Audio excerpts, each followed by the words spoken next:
Morning students, आप सभी का स्वागत है आपके अपने YouTube channel maths for academy में। आज हम आपके लिए लेकर हैं कक्षा 10th की गणित विषय की कार्यपत्रक यानी कि वर्कशीट नंबर 8 फरवरी 2020-21 के लिए पुनरावृत्ति हो रही है। तीसरे चैप्टर के 2 चर वाले रैखिक समीकरण के स्टडी वाले क्वेश्चंस यहाँ पर आया है, इसलिए हम इसको आपको अच्छी तरीके से समझाने की यहाँ पर कोशिश करेंगे।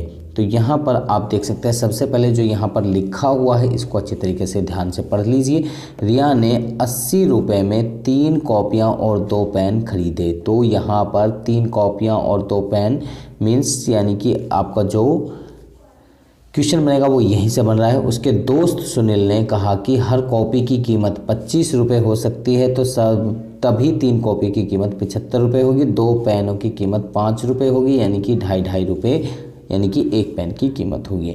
अन्य मित्र दीपा को लगा कि पेन की कीमत 2.5 रुपये बहुत कम है, 1 पेन की कम से कम कीमत जो है 16 रुपये की होनी चाहिए, तो प्रत्येक कॉपी की कीमत भी 16 रुपये 1 पेन होगी। तो आकाश ने भी रिया की तरह ही कॉपियाँ और पेन खरीदे, तो उसने 4 कॉपियाँ और 3 पेनों के लिए 110 रुपये का भुगतान किया।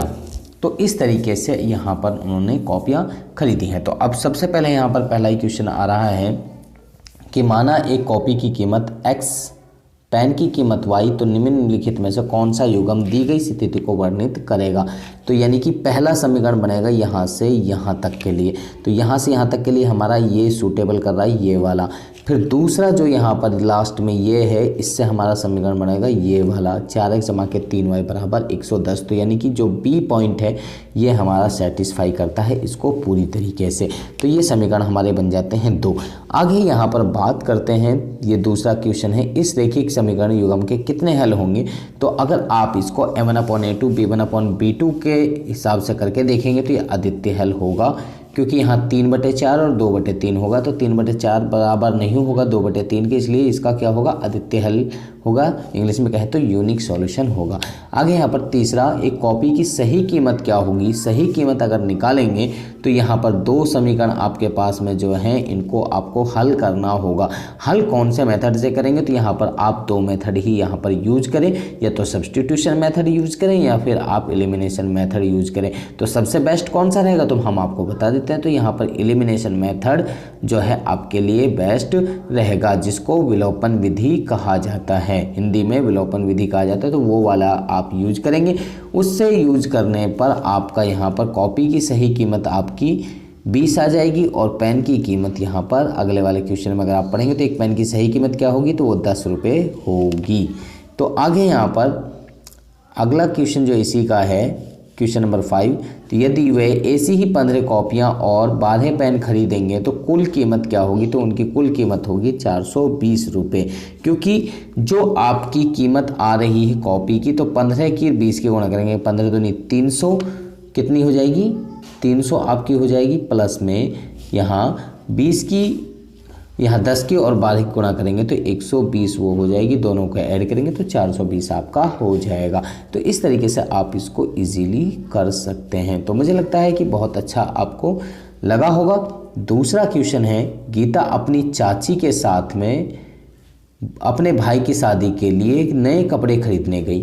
वह अपने लिए एक ड्रेस खरीदती है और अपनी माँ के लिए एक साड़ी खरीदती है, मतलब एक एक चीज़ ही खरीद रही है, एक ड्रेस और एक साड़ी। तो इस खरीदारी के लिए उसने 3000 रुपये दिए। कितने दिए, यानी कि एक ड्रेस के लिए और एक साड़ी के लिए उसने कितने दिए, 3000 रुपये दिए। तो फिर आगे यहाँ पर परिवार में सभी को ड्रेस और साड़ी बहुत पसंद आई। उसकी चाची ने भी कुल 12,000 रुपये में समान कीमत वाली 2 ड्रेसेस खरीद ली और 5 साड़ियाँ खरीद ली।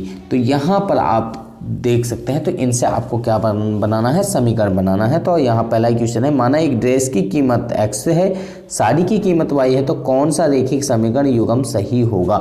तो इसके लिए जो है पहला वाला सेटिस्फाई करेगा। जैसे यहाँ पर कहा कि एक ड्रेस और एक माँ के लिए साड़ी, तो यहाँ पर x और y माना, तो x और y बराबर यानी कि 3000 रुपये।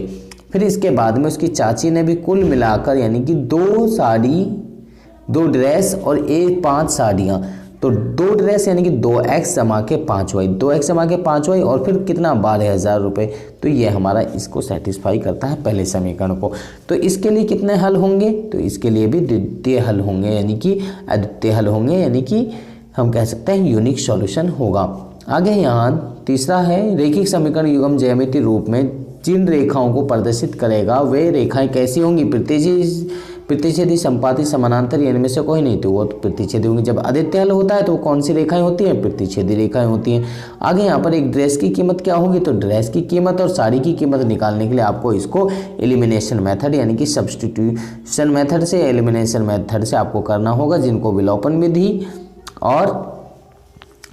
विधि से या फिर प्रतिस्थापन विधि से आप हल करेंगे। तो एलिमिनेशन मेथड से आप करें, यानी कि विलोपन विधि से हल करके आप यहाँ पर ड्रेस की कीमत निकालेंगे और साड़ी की कीमत निकालेंगे। तो ड्रेस की कीमत अगर आप निकालते हैं तो वो 1000 आती है और साड़ी की कीमत अगर आप निकालेंगे तो वो 2000 रुपये हमारी निकल कर आएगी।